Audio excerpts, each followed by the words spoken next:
हरे कृष्णा। आज का हमारा सत्संग है आत्मा और शरीर का संबंध।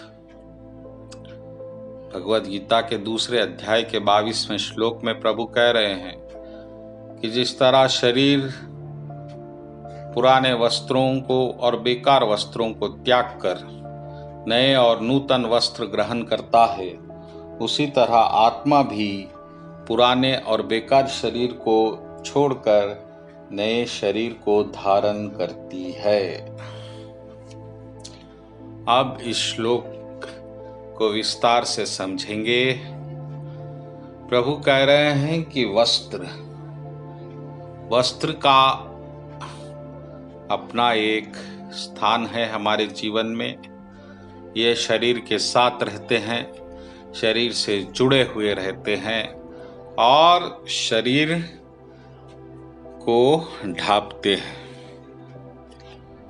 इसी तरह आत्मा भी शरीर धारण करती है, शरीर से जुड़ी रहती है और शरीर के साथ जीवन व्यतीत करती है। लेकिन वस्त्रों का मोल शरीर के मोल से कहीं कम होता है। वस्त्र शरीर के लिए होते हैं, लेकिन शरीर वस्त्र के लिए नहीं होते। और फिर शरीर और वस्त्र का कोई संबंध नहीं होता, वह मात्र एक वस्तु है बस। अगर वस्त्र फट जाए तो शरीर नहीं फटता, वस्त्र मैले हो जाए तो शरीर मैला नहीं होता। वस्त्र पुराने हो जाए लेकिन शरीर पुराना नहीं होता। इसी तरह से आत्मा जब शरीर ग्रहण करती है तो शरीर के मैला होने से आत्मा मैली नहीं होती, शरीर के मिट जाने से आत्मा नहीं मिटती, शरीर के पुराने होने से आत्मा पुरानी नहीं होती। लेकिन विडंबना यह है कि आप शरीर को ही सब कुछ समझ रहे हैं और इसलिए आपको ना आत्मा नजर आ रही है, ना कोई परमात्मा नजर आ रहा है। आपने शरीर को बहुत महत्व दे दिया है, क्योंकि इससे आगे आपको कुछ समझ में नहीं आ रहा है। और आप इतना जुड़ चुके हैं शरीर से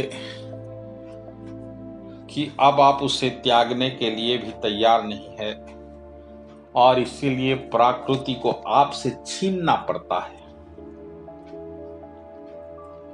इतना मोह शरीर से हो गया है और इसी मोह को दूर करने के लिए यहाँ पर प्रभु ने वस्त्र का उदाहरण दिया। क्योंकि जब आप वस्त्र धारण करते हैं तो आपको कोई विशेष हर्ष नहीं होता, और जब वस्त्रों को आप त्यागते हैं तो आपको विशेष दुख नहीं होता, क्योंकि आप जानते हैं कि इसका कार्य सीमित है, इसका मेरा तो संबंध ही नहीं है। एक गया है तो दूसरा आ जाएगा, एक फटा है तो दूसरा नया वस्त्र आपके लिए प्रस्तुत हो जाएगा। लेकिन ऐसा ही ज्ञान आपको आपके शरीर के लिए नहीं है। आप क्योंकि शरीर को ही सब कुछ समझ रहे हैं और इस शरीर के चक्र में उस आत्मा को भूल रहे हैं जो इसे धारण की हुई है। और आपकी हर क्रिया, हर कर्म शारीरिक केंद्रित है, जबकि आपकी आत्मा के उद्धार के लिए आपको शरीर दिया गया, आत्मा के लिए शरीर दिया गया, लेकिन आपने शरीर के लिए आत्मा का उपयोग किया। इसी तरह आप मोहग्रस्त हो गए और अपने लक्ष्य से चूक गए। लक्ष्य क्या है? शरीर मात्र यंत्र है प्रभु को पाने का, और इस शरीर के द्वारा आप भक्ति में रत होकर प्रभु का भजन कीर्तन करते हुए उस परम पद परम पिता परमात्मा को प्राप्त कर सकते हैं। लेकिन आपने इस जैसा कोई शरीर के वस्त्र को ही सब कुछ समझ लेता है, उसी तरह आपने इस शरीर को सब कुछ समझ लिया और उस पर ही केंद्रित हो गए। और क्योंकि आप ये जानते हैं कि यह शरीर पुराना होगा, यह शरीर असक्षम एक न एक दिन होगा और उसे आपको त्यागना होगा, लेकिन आप इस क्रिया के लिए भी तैयार नहीं हैं। आप तो उसे बचाने के लिए तत्पर हैं। इसीलिए भक्तगणों, शरीर के मोह को त्याग दीजिए।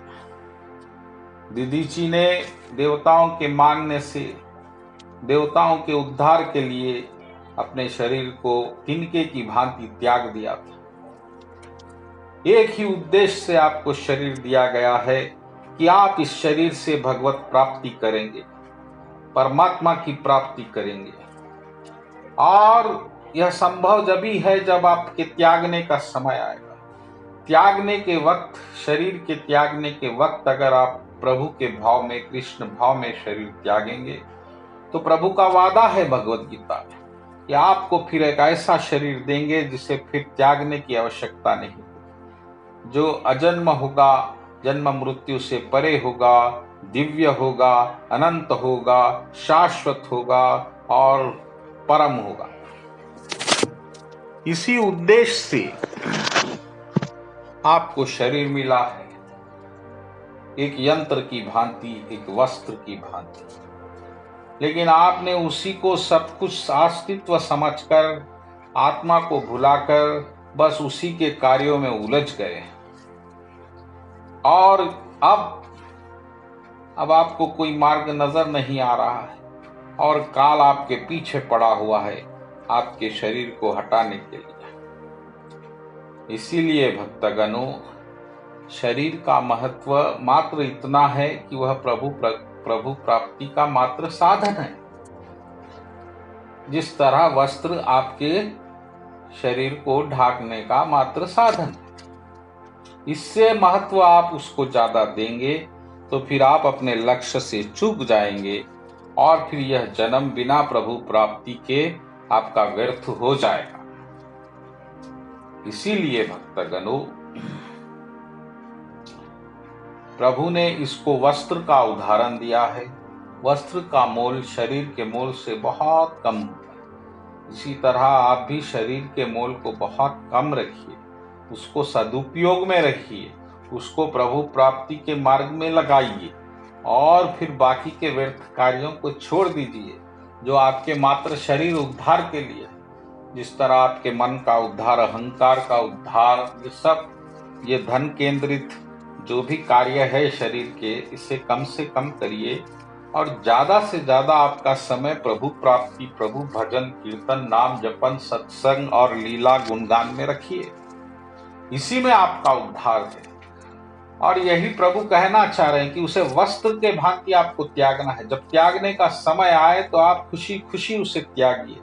जिस तरह आप वस्त्र को त्यागते वक्त आपको कोई दुख थोड़ी होता है, इसी तरह शरीर के त्यागने के वक्त प्रभु को ध्यान में रखते हुए, प्रभु को प्राप्त करने के लिए उस भाव को दृढ़ बनाते हुए उस शरीर को जब आप त्यागेंगे, तभी जो है आपका उद्धार संभव होगा। यही प्रभु कहना चाह रहे हैं कि आत्मा के लिए, आत्मा के उद्धार के लिए शरीर का उपयोग करिए, ना कि शरीर के उद्धार के लिए शरीर का उपयोग करना है। ऐसा करने से ही यह जीवन सफल होगा। बोलो कृष्ण कन्हैया लाल जी की जय।